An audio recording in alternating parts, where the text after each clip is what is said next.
question I have is really, I think, kind of simple. It's, do you think it's possible that we can get some idea of someone's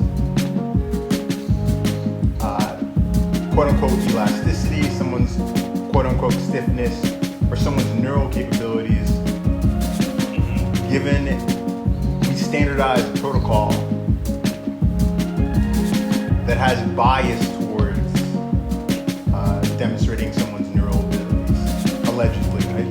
These are things that I'm alleging based off of what I've seen through the literature, and I'm saying that if you do a squat jump or non-counter movement jump off a cue, or if you do a counter movement jump and you specify to the athlete, we're looking for you to bounce at the bottom of the hole. And this is, again, the audience that I think we're talking to is applied sports science.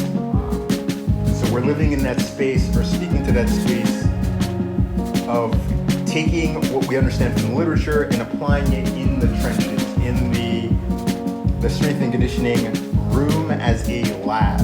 And since I've been mentioning Force Dex and Evolved software, but talking dynamics, there are a number of companies now that have dual force plates, and we're able to get some of this important data. And heck, I'm going to throw in scales in there as well, because that gives an opportunity to be able to see load.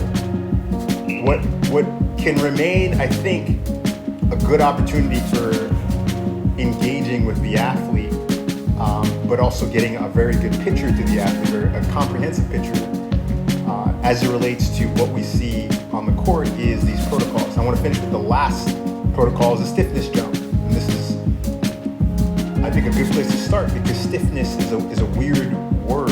It's not a weird word, I say. It's one of those words that people make a statement, and I feel that it needs a qualifier, because there's so much of stiffness that we're beginning to understand. So,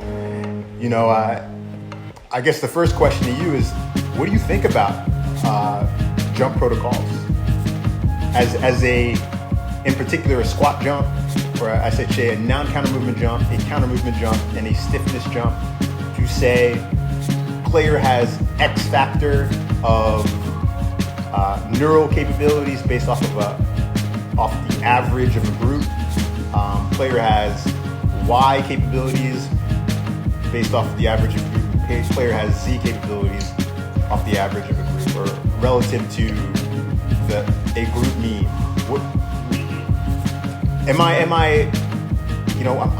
I'm interested in your thoughts and take it away from your perspective, because you said, first of all, I just want to make sure. So I asked B to send me some info. Actually, I don't know. I just said, hey, let's cover a couple of topics. He sent me like 5 articles, and these articles were awesome. I mean, I'm still not even done really with the first one that I'm reading. I like to kind of review them on a regular basis, but I was salivating at this literature. So give any sort of context to the question that I really have. It's at the heart of the matter for me. Jump protocols and their relevance. Let me know what you think. Exactly. So let me see here. Can I rephrase myself? What comes to mind when we say jump protocol and cueing is what kind of strategy the individual, so as it speaks, chooses based on the cue that we invoke. So I would say we allow the athlete to choose whichever strategy. One would just cue it in terms of, say, for instance, they're going to do squat jump or counter movement jump in force plate.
Yes. some sort of isometric pad flexion, Oh. etc. Looking at the Achilles Yup. tendon, and then you can, okay, so these individuals who chose to jump as quick as they can, they maybe had a shorter excursion or dip in the cargo jump compared to these guys.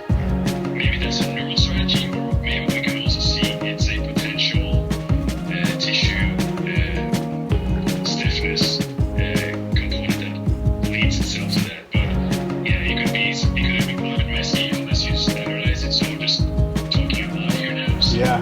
those ideas may go all directions, but let me know what you think in the first term. No, so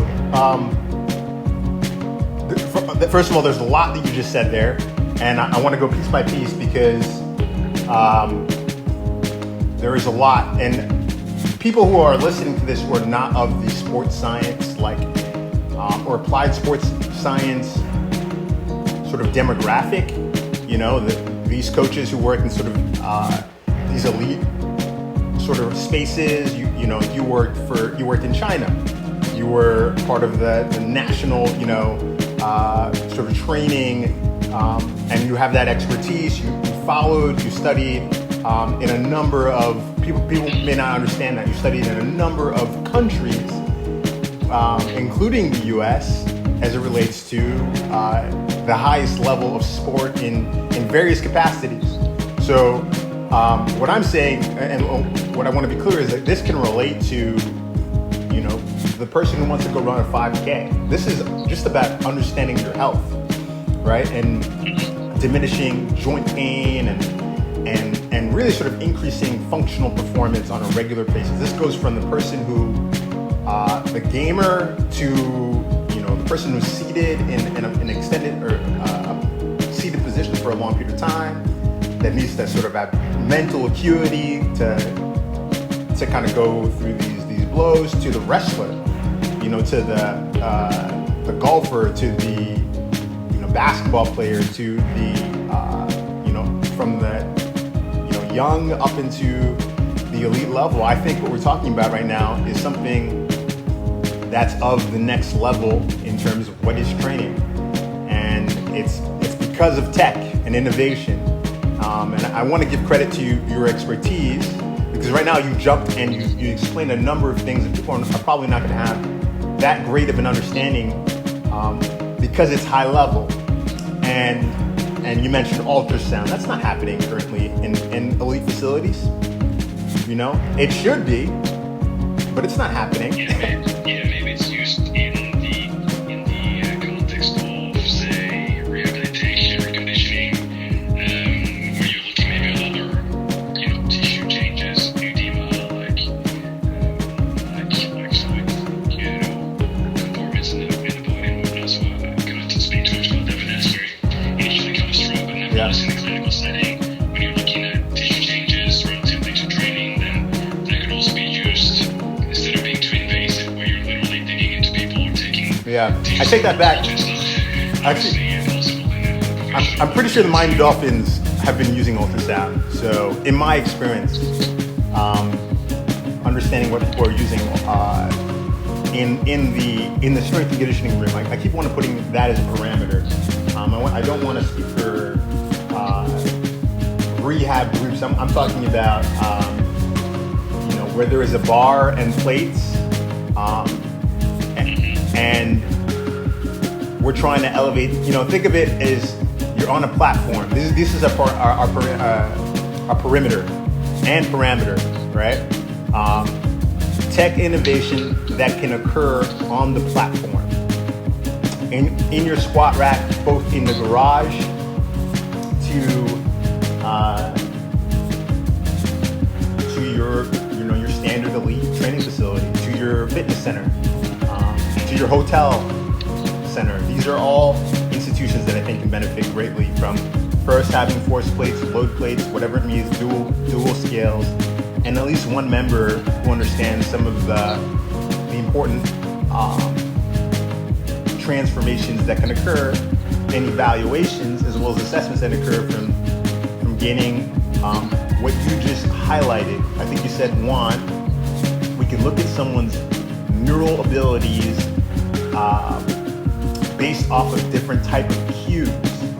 So that now we're talking about how do you engage with that individual versus, what strategy they demonstrate. You might say jump as high as you can.